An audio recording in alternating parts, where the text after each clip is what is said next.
So hello, Hayley.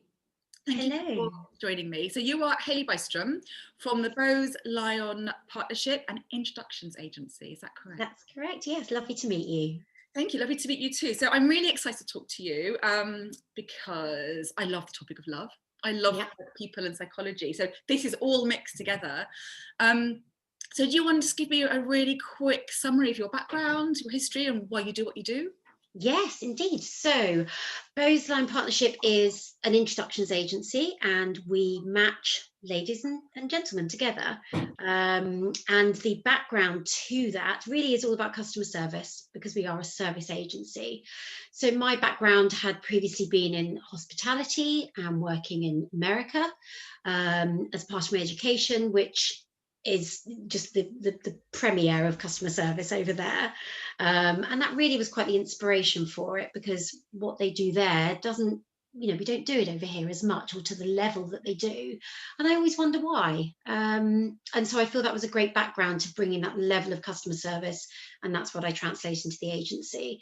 But I didn't start as a matchmaker at all. I actually had no idea agencies like this existed. And many people don't realize that we're around. And so I started in events and eventually was a wedding planner, which was probably one of my dream jobs, which I really enjoyed. It was just, oh, it's just fantastic. And just dealing with hundreds and hundreds of happy couples and creating their dream. But equally, it was really fascinating to see the psychology, particularly when you've got parents involved, and seeing how things work. So I felt it was a really good stepping stone into what I do now, seeing the family interaction, the couple interaction at that early-ish stage of a relationship.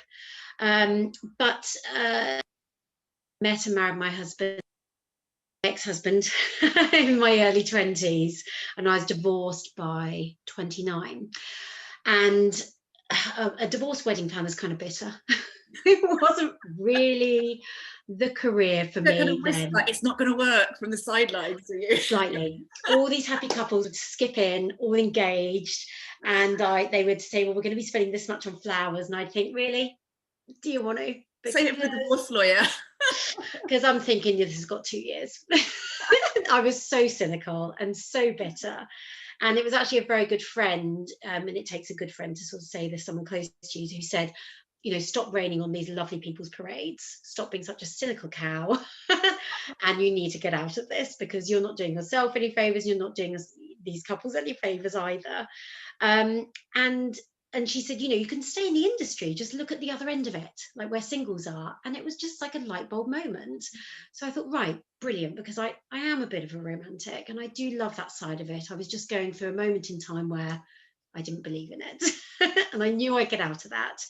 So then I just started to look at sort of singles agencies and what they do, and there just happened to be an advert in my local paper for a matchmaking agency, and I'd never, when these things just aren't fate, they're just they're not coincidence. I mean, they are fate, and it's just meant to be.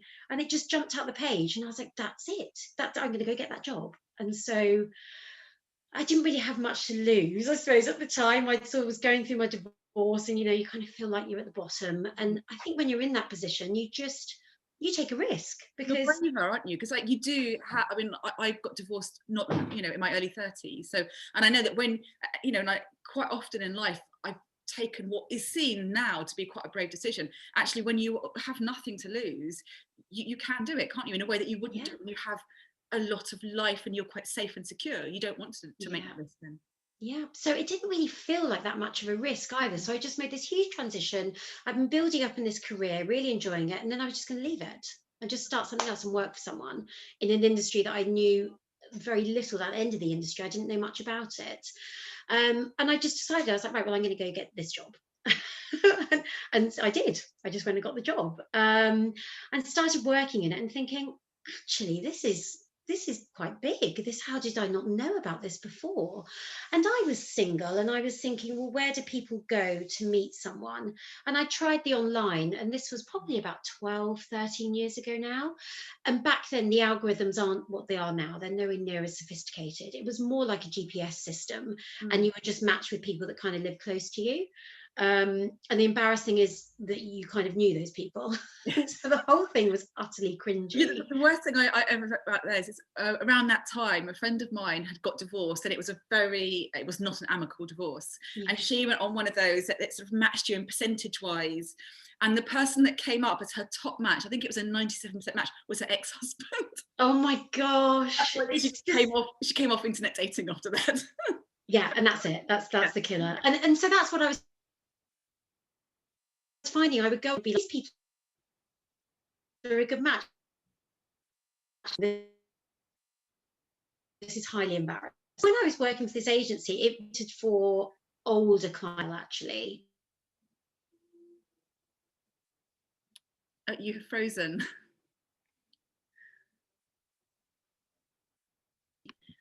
So right, we've got you back, Hayley. So you were just mentioning about the algorithms not being very sophisticated at that time. Yeah, so, and it was really only sort of 10, 12 years ago, and the changes now are just amazing what's happened in the last decade. But I was working for this agency and thinking, well, this is very much tailored towards the older clientele.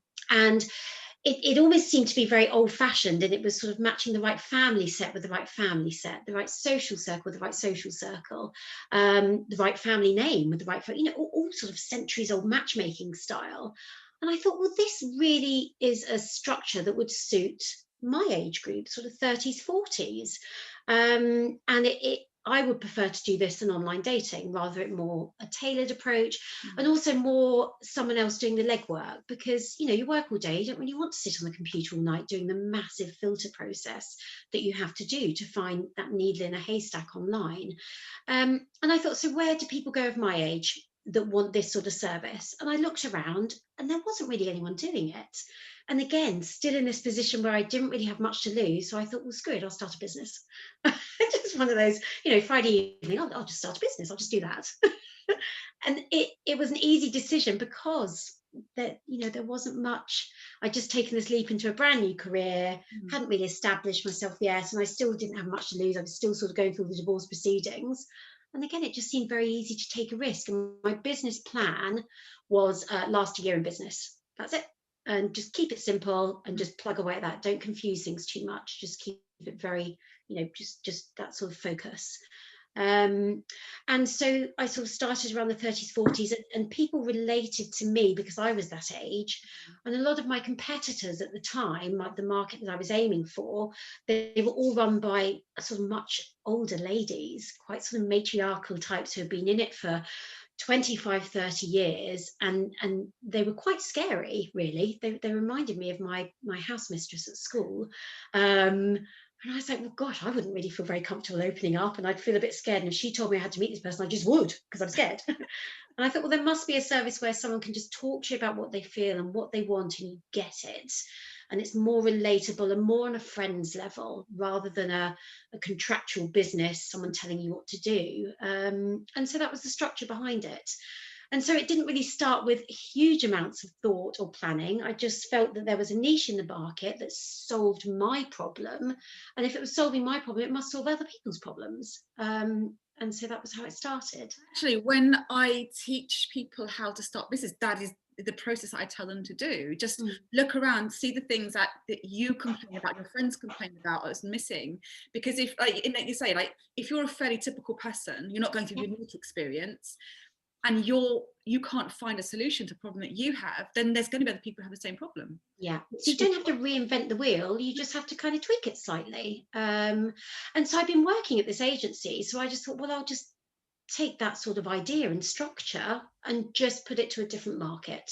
And so that's when you launched it. Then did you find it easy to find people? Did people really relate to this and actually want to use this service? Yes, so I started, it was really scary to start with because obviously you have to take on one person, and who do you match them with? So it had started with building up more of a passive membership and building up a base. Yeah, you need a pool of, you can't just have one woman and one man if they're straight to go, hope you get on. You have to that's it. So I had to start with this sort of pool of people, and so that was the main thing to start with, probably in the first year, almost doing a lot of networking and going to places, and everyone knows someone who's single, and everyone wants to help their single friend, and so I wasn't charging for that service. I was just building building up a pool. So I wasn't promising that I would contractually do anything for them. I've just got their name, their number, I know about them, I've kind of done a bit of vetting and understanding about them. I'm just building up this pool of people. And then once I was able to do that, then I could match my paying members with paying members rather than with passive members. So yes, you had to sort of start somewhere. So it was mainly building up networks via professional methods, going to networking events, talking to people, telling people what I do, and everyone's interested in it, because as much as matchmakers have been around for centuries, and then it's a really old-fashioned way of getting people together, it's still kind of slightly fascinating to people, and they still don't, how does that work and what do you do, and oh my god, I must tell you about my friend. That's it. And so that would really easily happen, and then I would just find it very easy in a personal situation to speak to people as well, because I always had a background to it and I had a reason to do it. So I could just chat to someone and I think, well, they look quite nice, can't see a ring on the finger. Hi, I'm Hayley, what do you do? So were you Promise I'm not cutting you up. Were you chatting up lots of people? Pretty much, yes. But because I had a reason to do it, Yeah. and it was a business reason, I didn't feel awkward about it, because in real life, I would feel really awkward about it if I thought someone was attractive and sort of going up to them going, hi. I don't think I'd do it. But in a business perspective, just having that sort of coat of courage, Yes. it's not for me personally. I run a business. I have a card. And it was just really easy. How did you meet your second husband, your husband you're married to now? So I'm not married. So he's been my partner. It will be our 12-year anniversary in January. So we were introduced basically through a friend of a friend. And again, that's how I like the structure of the business. It's kind of like, well, I know you and I know this person. I know you get on with each other because I've met you both. I know all about you. Let me just connect you together. And that is the business structure. But we do it in a really relaxed way. And so that's how I met my partner. I knew one of his friends, and his friend knew me and knew that I was going through divorce, and he was breaking up with his girlfriend. Let me just tell you about each other. And so this mutual friend had told him about me, and vice versa. And then we just sort of arranged to meet. And when I met him, I was like, yeah, it's not my type. As you always do. And as we sort of mentioned, it's the personality kind of that second time around.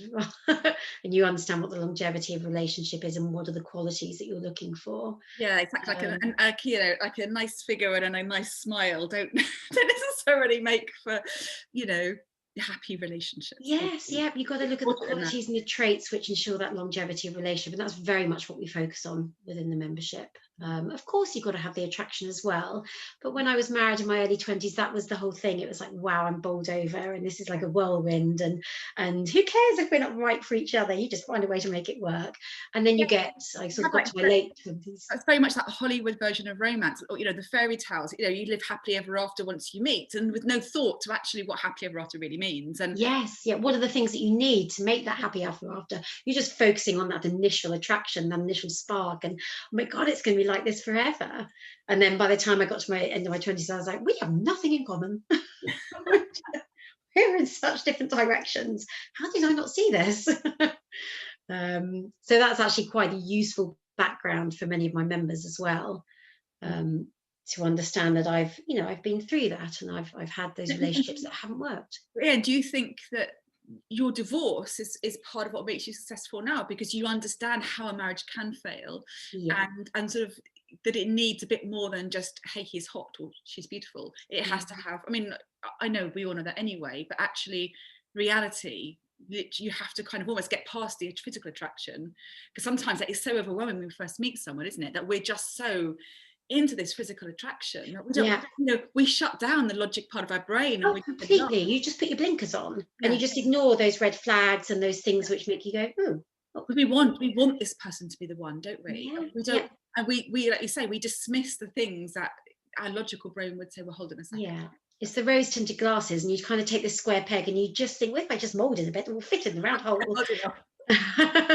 But I think what my relationship background does is it makes me more relatable to my members, because I do work with quite a large breadth of age spectrum. So we start around the early 30s, and we go up to, gosh, my eldest member is 80. So it's a huge spectrum of ages. And I think there will be, particularly in the early stages of the business, I often felt quite conscious that I would have members coming along in their 60s who, you know, had been in 40-year marriages and they had 3 children, and they would look at me and go, well, what does she know? Why would I pay her to fix my, you know, she's got no experience, doesn't understand anything.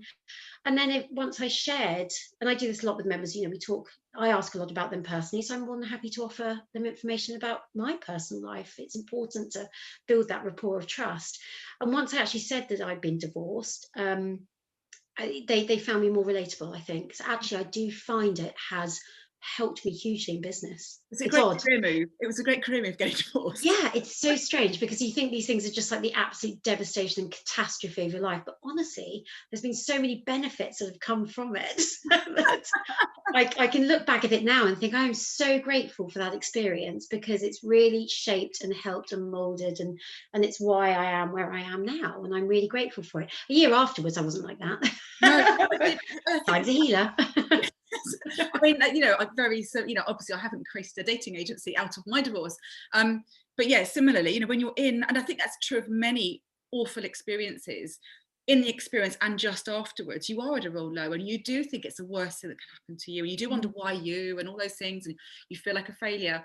But I think if you process it properly afterwards, you know, we don't get wisdom and strength and peace of mind and gratitude from good times. We get them from living through hard times. Yeah, it's the challenges that you learn the lessons from, and that's what helps you move forward. And so yes, I do think it's beneficial. So, and so it has really helped. That background experience has helped, because suddenly people found that I was relatable, and felt that I understood them, and that's really important. I've got to understand them in order to match them with someone.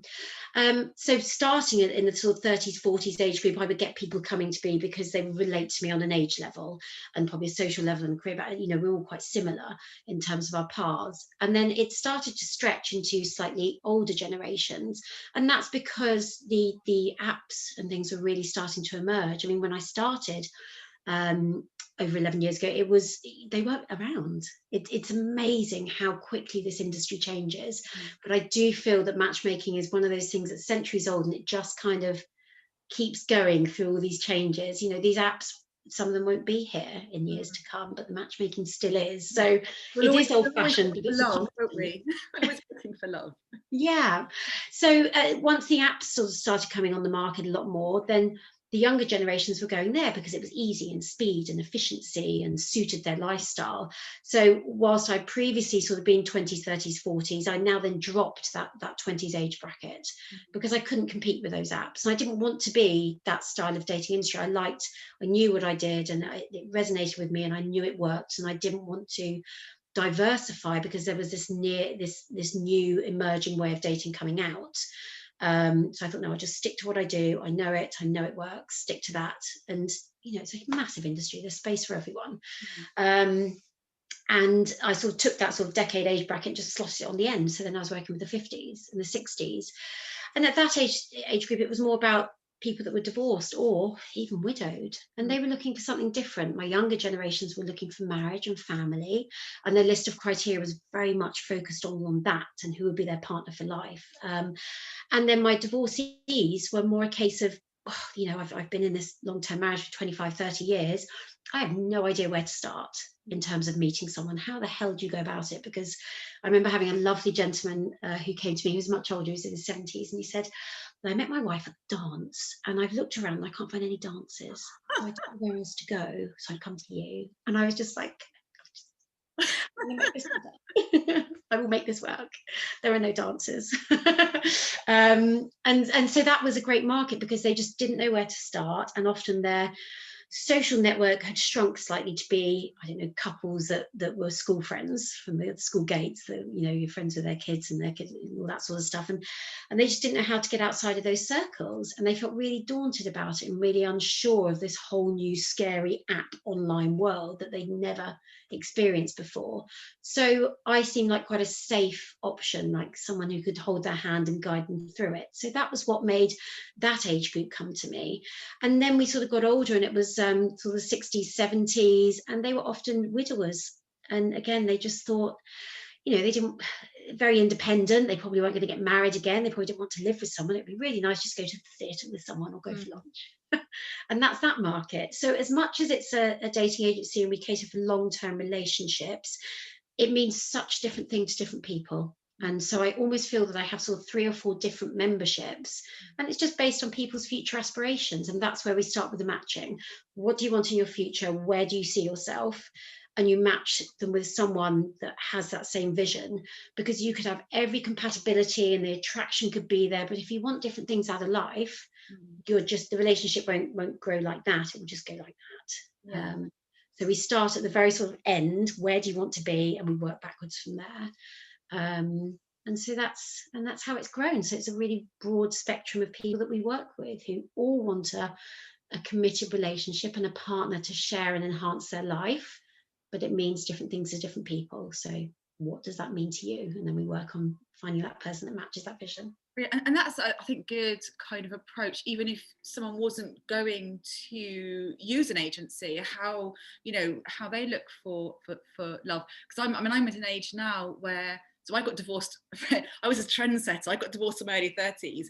Obviously I'm in my mid to late 40s now, and a lot of my friends are, not a lot of them, but I know people who are getting divorced at this stage. Me too. Or people who are afraid to get divorced because they sort of stay in a relationship that's not really working for them for fear of being alone. Yeah. So I really wanted to pick your brains on advice for those people. So if you are someone who is, let's say, in your 40s, and I didn't go to dance. I went to nightclubs. That's how I met I was dating in the early teens and 20s. You always met people at clubs, which is the equivalent of a dance, I guess. Yes. So how does someone at our age in life find, other than going to you, of course, but how do they find people? How do they find people? And that's something I hear a lot, actually, from my age brackets of the 40s and 50s that come to me, and they say, well, I met my partner in a nightclub. I'm not going to go clubbing. I've got 3 kids at home. And it's another thing. It's like, where do you go? What do you do? And I have the same thing. I have many friends where I was the first person getting divorced and they're all getting married. And it was just like, oh my God, this is awful. I'm doing everything wrong. I'm back to front. And now, statistically, whatever the number is, was it 1 in 3 or something? And that's happening to them now. And it is the case of they've got these responsibilities and they've got these commitments, and it's not just leaving a relationship, which is what my divorce was, and that was bloody hard. But I can't even imagine, leaving. You've got family and you've got property and you've got assets and all your finances are tied together. It is just like an insurmountable mountain, and where on earth do you start? And at the end of it, you're on your own. What do you do? So yes, many people do end up just staying, because the sheer thought of it just is just too much to deal with. But one thing that I have so many members that come to me in their 60s saying is the marriage has been over for 10 years. It's been over for 15 years. We've barely spoken to each other. We've just lived at opposite ends of the house for that time, and I wish I'd done it before.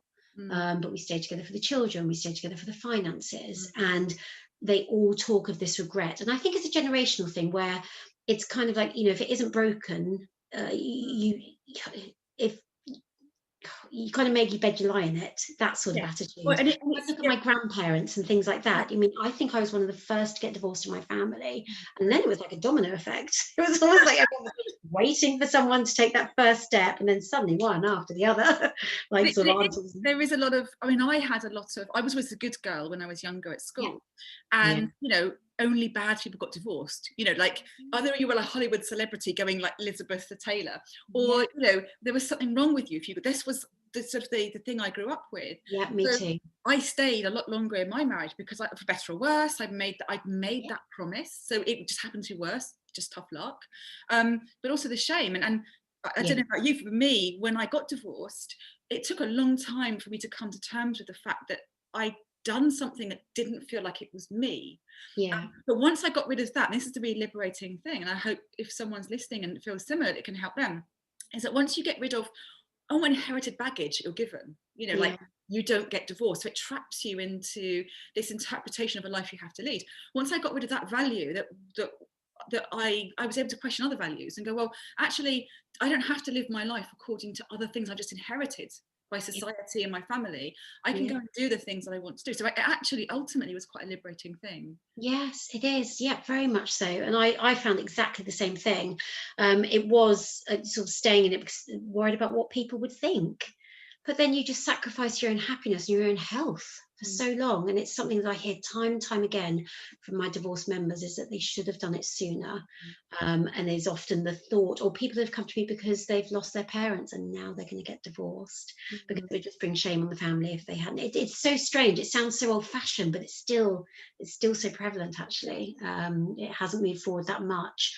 But and what it is when people come to me, part of the reason is actually probably that slight shame, in that they want to meet someone, but they want to meet someone outside of their circle who doesn't know their business, who doesn't know the messy divorce, who doesn't know the fact that, you know, your friend's circle has been split into two camps. It's all just too much. You just want to get away from it. And that's a big motivator, I think, for people to come to me as an agency, because they're going to meet like-minded people that they probably won't cross paths with in their everyday life. And those people don't know their background and their business, and they can share their version of it and what it is to them, rather than the knowledge of it. And I think that is the issue with online at the moment. When you're meeting someone, they know all about you already, because you've put certain things online, they've just Googled you and you can find it all out. And we try and take that away as much as possible and take that technology out of it. I'm going off on a complete digression, sorry, because the question was, where do the 40 and 50 euros go? So they come to me. And that's a whole other kind of thing about, actually, yeah. So someone can Google you and they can find out Google's interpretation and things you might have written a blog 20 years ago, and they're going to read that, and that's an old version of you, like the person you are now. But anyway, tell me how people can find love. So you've got to be proactive in this day and age, particularly during at the moment. You're just not going to bump into people. They've completely curtailed our ability. Yeah, so I think there is a lot to be said for that whole natural, I might bump into someone, and if I make more of an effort and put myself in certain circles, I'll cross paths with people. But society just means you're really not going to, because we're not going to bars, we're not going to weddings and events. I'm not saying that we won't, of course we will, but equally we're not talking to each other. You can just get on the tube in London and it's packed with thousands of people and you can't make eye contact with any of them. That would just be ghastly. It's such a society problem that people aren't meeting people because we're not interacting. We're just all so busy in our days. We've got our heads down. We're just doing our own thing, getting through our own day and not noticing what's going on around us. And unless you take those blinkers off and notice who's around you, you're not going to meet someone new. So that's the first thing to do, is just to be more aware of your surroundings, because you are crossing paths. I have the most amazing, lovely, single, eligible, wonderful people. And you do sort of think, why are they single? And it's not a personal thing. It isn't. It's a pure society thing. We're just in a society where it means that we're more connected than ever, but we're not connected at all. It's just so ironic. And with the pandemic, again, you're just not going to bump into people these days. So you've got to be proactive about it. You've got to tell your friends that you're single, and do they know anyone? Most people do know someone who's single. It's a chain of events. You might know someone who's just got divorced and they know someone who knows someone, and that is an avenue to meeting someone. So you've got to tell people that you are actively looking, and that just feels uncomfortable. I know it does. Or sit on your sofa by yourself. It's not going to come to you on that sofa. So you've got to take action to do something about it, or go online. Bolster yourself that it is quite a brutal process, and it involves quite a bit of rejection and quite a bit of question and things like that, but just try and take it for what it is and see if you can meet someone through it. It is a platform where people meet each other, so if you can put the time investment in, if you can just build a little bit of a shell around yourself to, if someone doesn't text you back or send a message back, oh my god, what is it? Is it my photo? Is it? No, it's not. It's something else, and you don't even need to worry yourself about it. We just move on to the next person. Or you join an agency where we take the legwork out of it and make the process of dating fun. As much as the goal of all of our members is to meet that one person, I truly believe the journey getting there should be so important, and dating should be about excitement and fun and anticipation and hope and all those lovely, lovely things that just make you feel warm inside. But it is a process that also means that you're putting yourself out there, and you're getting out of your comfort zone, and you are setting yourself up for possible rejection. You will reject people and people will reject you. That is just part and parcel of dating, whether you do it through your own devices, online, through an agency, through your friends. It just is something that comes with it, and you just have to make peace with that. But the main call to action is do something, because unless you're going to date the pizza guy who is coming to your front door, Where are we meeting Very people? small pools of fishing. So, and there are so many ways of connectivity, but you've got to keep that consistency with it. So you've just got to be proactive. That's the main thing. Can I ask you about something else? Because you mentioned the word hope, and that's another fear that people have. Not just that they're not going to meet someone, but those people aren't out there. I was talking to someone quite recently, and she was saying, "Oh, she's starting to think about internet dating, but she's like, there are no decent men our age." Yeah. And so I always thought, well, I'm out here. Yeah. When I was that age, so there must be a male equivalent of me out there, someone Exactly. who is normal, who is, Yeah. and there was. I met him, I married him, and I'm a very lovely man. I'm very happy married. So and I said the same thing. There probably will be guys out there like you worrying there's no women as well. Just as, but Exactly. it's. I mean, so you meet lots of singles. So Yes. can you reassure people? Are there lots of lovely, normal? Yeah, there are so many out there. And every time I meet someone, I do think, my God, why are you single? Like, why have you not been snapped up? And it's because, people don't know people don't walk around with a badge saying I'm single. There's not that tube badge that you have, carrying a baby. I'm single. It just doesn't, people don't know, and people don't make it a public thing. I don't know if it's a British thing. We're just quite taboo about it. And I have many members that have lived in other cities and countries, and they think that we just must be mad. They're like, people don't interact, and it's just such a bubble that we live in.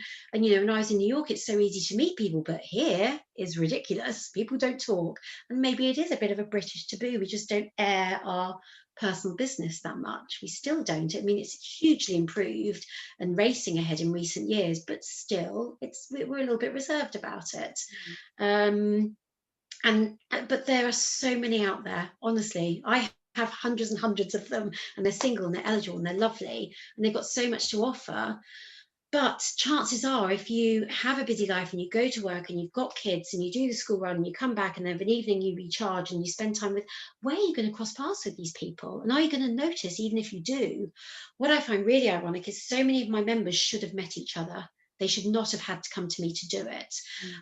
There are people that are in relationships where they have the same tennis coach. They just didn't know. And I almost feel it's like the universe going, you must be together.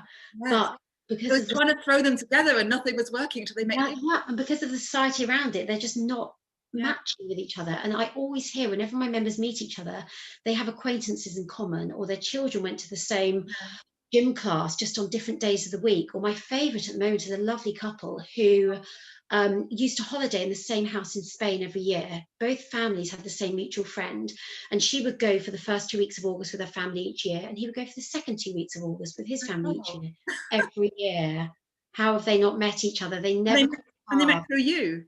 And they met in their 60s through me. And I always feel a bit guilty taking the membership fee for them, because all I've done is just given this tiny little nudge, basically. A tiny nudge, but without you, that nudge would never have happened. Yeah, so. And they should have met 40 years ago, 50 years ago, but they didn't.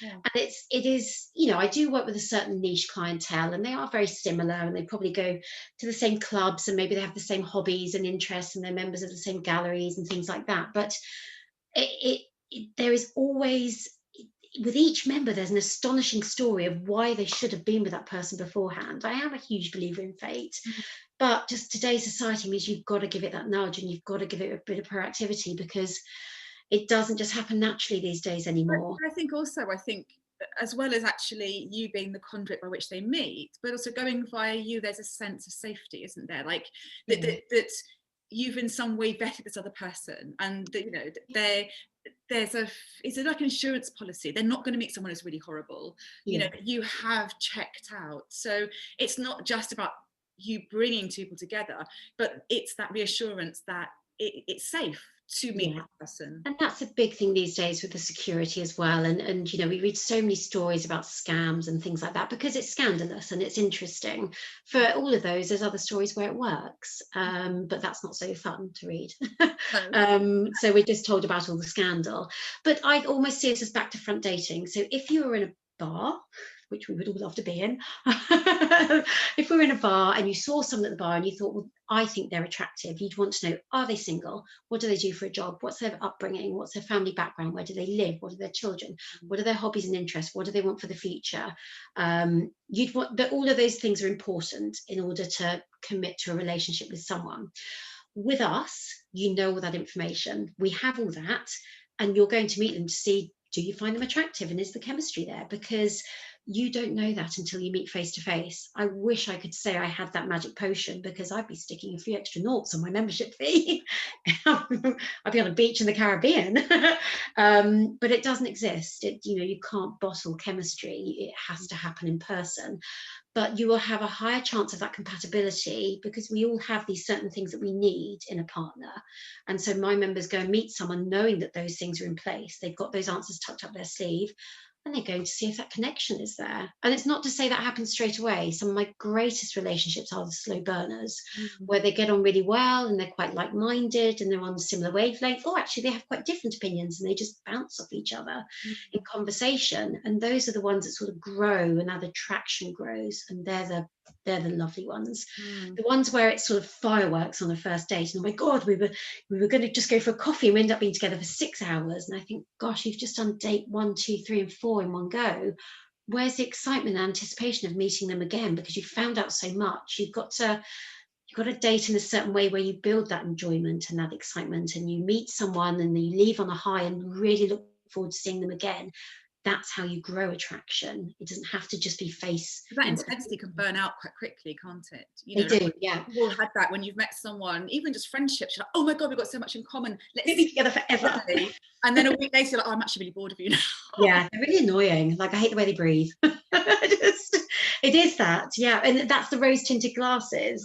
So for us, we kind of look at those longevity things and say, what is important in a partner? Describe your ideal partner. And we find someone with those qualities. And then you've got to have the attraction as well, but you've got to understand the balance of what is the longevity in a relationship. And it is the meeting of minds, the humor, the personality, the desire for the same future. That kind of outweighs the fact that you think he's got a great wardrobe. That desire for the future, especially later in life. I think when you're sort of 19 to early 20s, you're building your future. You can build them together, can't you? Yeah. Whereas at our stage in life, so we've acquired a past, so we know who we are, and we pretty much, we have an idea. Some people's idea of retirement, for example, is they're working towards basically a cottage in the country and never leaving that cottage again. Yes. Other people are dreaming of getting rid of the kids when they've gone off to uni and traveling the world on a sailboat, and they're vastly different. There's lots of things in between that, but I think it's more important almost at our age, isn't it, to find the same vision. Important, because you could have so much compatibility and you could meet someone and the conversation flows and you've got everything in common for those first few weeks. But you're right, if someone says, I want to be living in Devon in a cottage, and walking to get the papers and going to the bakes and stuff, and that other person that you've got so much in common with, but they're a city girl and they just want to be in the city and need that speed and that buzz, actually you're not compatible. You're not. And it might look like you are on paper, and it might look like you are through certain words and keywords and interests, but you can't diminish that importance of being on the same path and heading in the same direction. It's not to say it's fixed in stone. It's adaptable. There's always compromise in a relationship, but you've got to be heading in a similar direction for it to work, and that just outweighs so many things. And I guess and that's another thing about coming to a service like yours, where it takes that potential heartbreak away, because it'd be so difficult, especially later in life, to have that second chance at a real love, and having all of that compatibility and that physical attraction and everything seems aligned, and then ultimately you can't make that one thing work. Whereas if you had known that from the outset, you wouldn't have fallen in love with that. You wouldn't have invested that time. And that is what people are coming to me for. They are coming because they want to meet their ideal partner, but they're saving time, and that is the most precious, priceless commodity. They are speeding up the process and making sure they're doing it accurately and doing it well, so that, and I have many people that have tried online dating and they sort of say, I'd invested all this time and energy, and then 18 months down the line, actually we weren't right for each other, and now I'm back where I started and I'm feeling so despondent about it. I just will be single for life. And that's really hard for my younger members, particularly ladies in their 30s who have invested so much time with the gentleman, and they met them at 36 and at 39, 40. They've broken up and it hasn't been right. And they really thought they were, going to have family and get married and have children.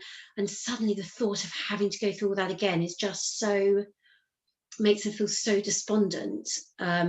so they come to us to speed up that process and say, this is what I want, this is what I need. Mm. And it's, you know, it is important to have that criteria. You know what you want and what you need and what's important to you. And we do stick very closely to that with our members, but equally we make sure we hold their hand and we're that safety net for them to perhaps explore slightly outside of their comfort zone. And we mentioned before about sort of mistakes people make in dating. I don't know if I'm jumping right ahead, but one of the things that people do is they come to me and they say, and I thrive on criteria. Without people having requirements criteria, I wouldn't have a business. Mm. If everyone said, oh, I just like anyone, but they'd go and do it themselves. I need someone to come with specifics and detail. But lots of people come along and say, right, well, this is my type. This is what I date. It's like, oh, great, and you're single, so that's not working. We need to find out what isn't working, and generally it's something tiny, just a tiny tweak. But left to their own devices, dating is daunting, and dating is putting yourself out of your comfort zone. So you stick to what you know. And it's why people get into relationships with the same person time and time again, because they know it and it's comfortable and it's not that hard to be that person and play that role in the relationship. And then they can't understand why they keep being a magnet for that same type of man or woman. And it's because they're not willing to go outside of that comfort zone and see what's just on the periphery. And that is often where my members' greatest successes are. They come to me with a strict list of criteria and their type. And we say, right, well, let's just start there. And we'll generate some feedback from these introductions. And very quickly, we see what isn't working with that type. And left to their own devices, they wouldn't explore beyond that. But with us as a safety net and just saying, just try it. Just go for a coffee with this person. I've met you, you've met them. I can tell you the background on them. They're checked, they're vetted. You have nothing to lose but a half an hour coffee with someone. So let's just try it. And those are the ones, especially when it works really well. And we sit there in the office going. It must be so satisfying doing what you do. You must It is. from it. I can see when you talk, you know, you light up when you talk about it. Yeah, I am really passionate about it, and I really care about the people we work with, and that's so important, because, you know, sometimes I do meet people and we have to connect, and if we don't, to be honest, we turn them down. That sounds bad. It's not like that. It's a case of saying we're not the right people for them, because if we don't really wholeheartedly care and want to get them into those relationships, you know, they want it and we need to want it as well to make it happen. I was going to ask, have you ever met people where you just thought, I actually don't think I can match you? Where people come, because we all know these people that kind of seem to be the full package, and yet they're single and you can't understand it. And do you meet them and you think, actually, I can see that I'm not going to be able to help you? Yes, yeah. And that's not to say that they can't be helped. It's just to say that I'm the wrong agency. You know, I'm not Match.com. I'm not a needle in a haystack of people that want different things at all different ages, different backgrounds. I'm very niche in the market of who we work with. And that is for a reason. It's because all of my members instantly have high compatibility with each other.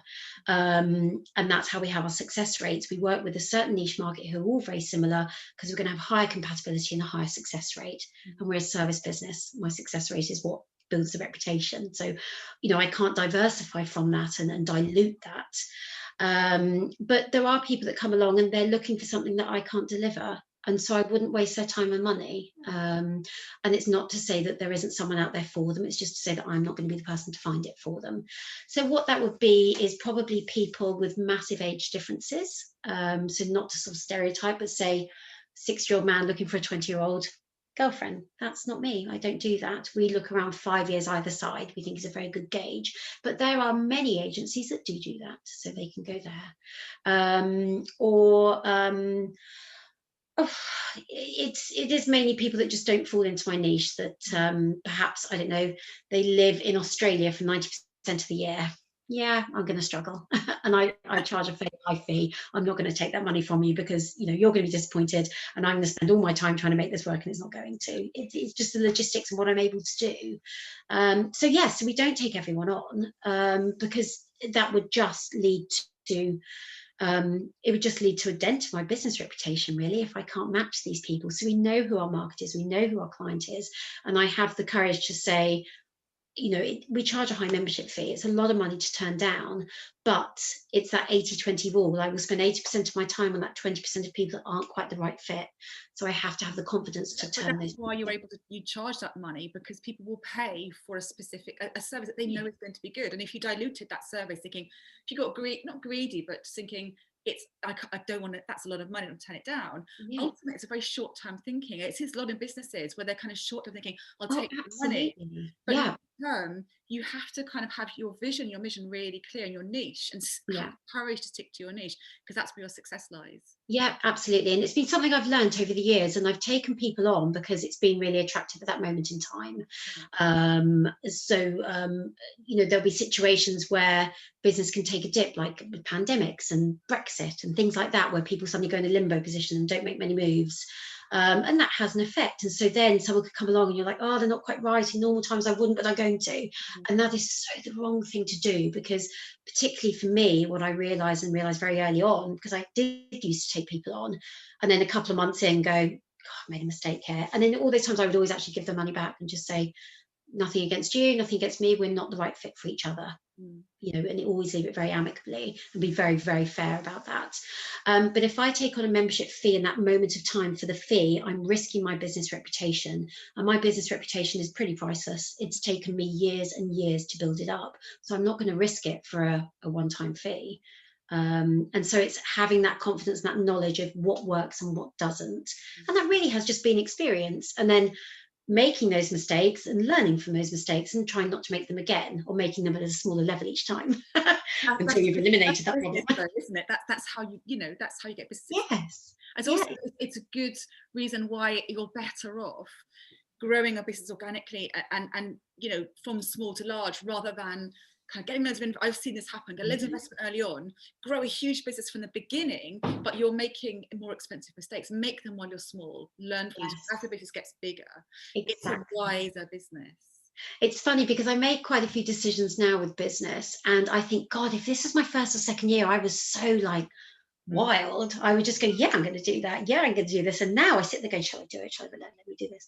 And it's weird that even though I have this more experience in business, my decisions seem to be, because again, you have more to lose and you need to weigh up the options and weigh up the odds. And sometimes I kind of miss those early stages where I could just be quite, fly by the seat of your pants sort of thing. It's quite exciting. And even if it failed, you just kind of be like, well, dust yourself off, up you get. Don't do that again. But now I'm at the stage where no, I can't do that. I can to a certain degree. Of course, I run with a buffer and things like that. But yet sometimes if I'm making sort of fairly big decisions or financial commitments, I sit there going, oh, why is it so hard? I've been doing this for years. How can I not make this decision? But that's because you're always learning and you're always growing and you're always evolving. And if you didn't have that, well, you might as well just pack it in. It's just, you've got to have that aspect of the business. Absolutely. And it keeps it interesting as well. It means that it does. Yeah, you're always learning and growing, aren't you? It's a new challenge, fresh challenge. And you're always just keeping that passion for it. And I think this year, I know it's been, difficult. We, in all honesty, and I feel almost guilty saying it's been a very good year for us, because it has, although sort of turnover is less, it is, but I would cut costs early on in the year and things like that. And actually we're going to have our best profit year ever. And it's just made me rethink different ways of doing things with the business. And I feel it's actually reignited my passion for it. I think the last couple of years I got quite stuck in a way of doing things. It worked and I wasn't really changing things up a bit. But this year's made me do that. And I've suddenly found this real new passion for the business. And it's lovely. And that, that's a cyclical thing. And I think it's really important to have that. Instead of looking at it like, oh my God, this is awful, the world is over. It's been a case of, okay, well, this is, pretty bad, but what can I do to adapt to it and change within my parameters of my business? What can I do?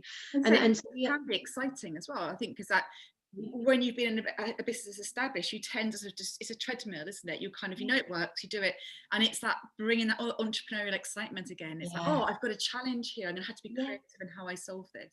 Yeah, I think that's really, that has been such a silver lining of this year. And again, you sort of look at something relating it back to the divorce, you think it's awful, but there's opportunity there. Yes, always is. Just got to find it. Where is it? And I really feel that we've come to the end of the year with that and found different ways of doing things which are better for the business. And had we not gone through this year, we maybe would have just carried on in the way that we were, and it might have diminished my passion for it a bit. And you need that when you run the business. You've got to be keen to get up and do it. You've got to be keen and excited by it. And sometimes it just takes a little refresh. And I do feel this year's been that. It's been like a refresh and a reset. So I am oddly grateful for it. Thank you. I could talk to you all day, and I'm really conscious of the time. But before we leave, can I just ask you? So, if someone is out there, they're dating, and they've just met this person, and they're wondering, could this person be it? What are the top signs or questions, signs to look for, or questions to ask to kind of ascertain, could this be someone I could spend many years with, Yeah. or what should I look out for red flags? I always think if I look at my successful matches with my couples, the similarities and compatibilities come from their past and from their future desires. Those are so important. So the present moment is something that we all get distracted by, like we talked about before, that spark, those fireworks, and then we convince ourselves that those are the important things. You've got to kind of see past that. So I think the sort of questions about background, an example I had with my ex-husband was, for me, we would always, I come from a background with a large family, and we'd always do Christmas together. And for him, he didn't. And it seems small, Mm. but it was so important. And we just didn't have that opinion. He'd be like, well, let's just go away for Christmas. Not have my mum's roast dinner on Christmas Day. Are you mad? um, and just those tiny differences were actually the things that sort of broke down our relationship. We were so different in that way. So you almost look to sort of past traditions and understandings, and what those things where you don't even have to explain yourself, they just get it. And that counts for so much. So that sort of sense of wavelength, where you're on the same wavelength and your minds are meeting, that is such a massive indicator for longevity of relationship. And then also what we talked about before, that having that future aspirations, and that's easy. Where do you see yourself in the future? And it could be that, it's slightly different to yours, but there's always compromise, there's ways to make it work. But if it is vastly off the scale, completely different, and your version is something that they could, God, I could never do that. No, absolutely not. No way in the world would entertain that. Probably a red flag. So look to the background and look to the future, and try not just to be blinkered by that present situation. Now, it's not to say you dismiss people if the answers aren't all fitting, but just be conscious of them, because it is, the long-term relationship, it is about that longevity, and those are the things that will see it through. That's very good advice. Thank you. And thank you so much. It's so interesting to talk to you and to hear about your life story, but your business story as well. And I think there's lots of lessons to be learned from the things that you say. So thank you so much for sharing that with me. Thank you. It's been really enjoyable. I really appreciate your time. Yeah, thank you. Bye, Hayley. Bye-bye.